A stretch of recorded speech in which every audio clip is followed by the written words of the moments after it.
Hey everyone, thanks so much for tuning in today. My name is Julia Oliverius, and are you kind of at the point where maybe you're ready to start using skincare masks on a regular basis and you're not quite sure what in the world you should be using because, maybe you've got combination skin or sensitive spots and whatnot. So a few tips that I want to share with you about using skincare masks. One, and this is a personal preference of mine, but I definitely prefer to use something that is naturally based.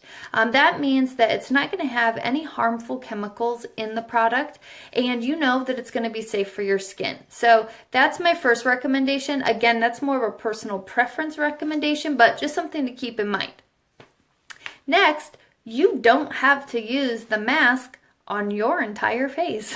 And in fact, you can use more than one mask at once. So for example, my T-zone here, your forehead, nose, upper lip, chin, the T-zone. For me, it is oily. The rest of my face is not oily at all.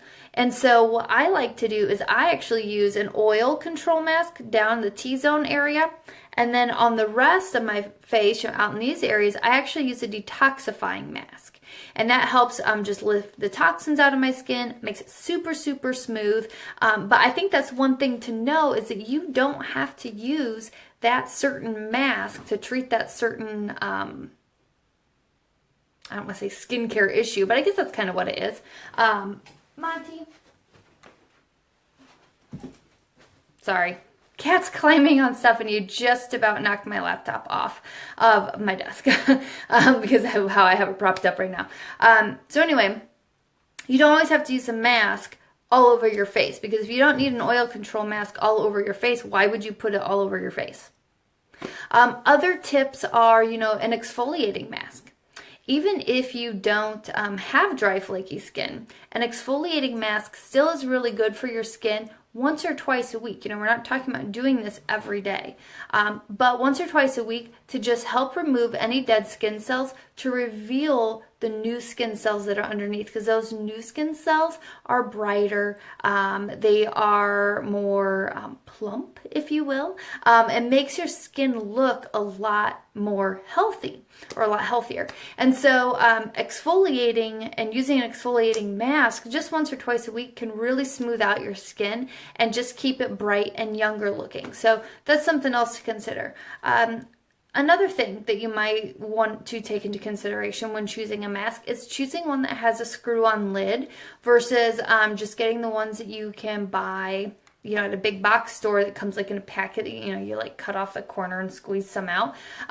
Because what can happen is that air can get in there and A, dry the mask out, or B, bacteria can get in there if you don't have it properly closed. So getting a mask that comes in a jar, like, with a screw-on lid, definitely helps prevent bacteria growth and helps it from drying out.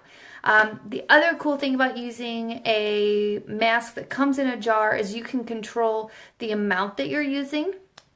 And you typically get more out of it. So instead of, for example, going and paying, $7 at a store for a mask that comes in, like one of the plastic things you cut off the end, and that's, like a one-time use because you're paying for the packaging and everything. If you get one that comes in a jar with a screw-on lid, it helps prevent it from drying out, which means the product's going to last longer. But also you get a lot more out of it. It's typically several dollars cheaper per mask. So just a couple things to keep in mind. So one, you don't have to use the mask on your entire face. If your entire face, for example, is not oily, don't use an oil control mask on your entire face. Use it where you need it. Grab a mask that helps exfoliate. Do it once or twice a week. Really slough off those dull, dry skin cells. Reveal the new ones.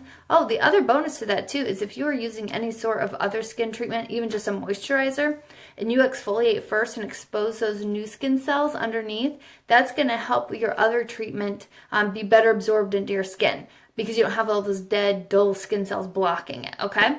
And then a detoxifying mask. That helps pull the toxins out of your skin, really leaving you refreshed. Your skin will look amazing and be super, super soft, which makes your makeup look nicer too. So Just a couple tips for you guys, as we're kind of heading on this little journey of different things to talk about and different ways that I can share with you guys different tips. So if you have questions, let me know. Or if you want to know some of the stuff that I use, feel free to drop me a message. I'd be happy to send those to you. And I'll talk to you later, okay? Bye.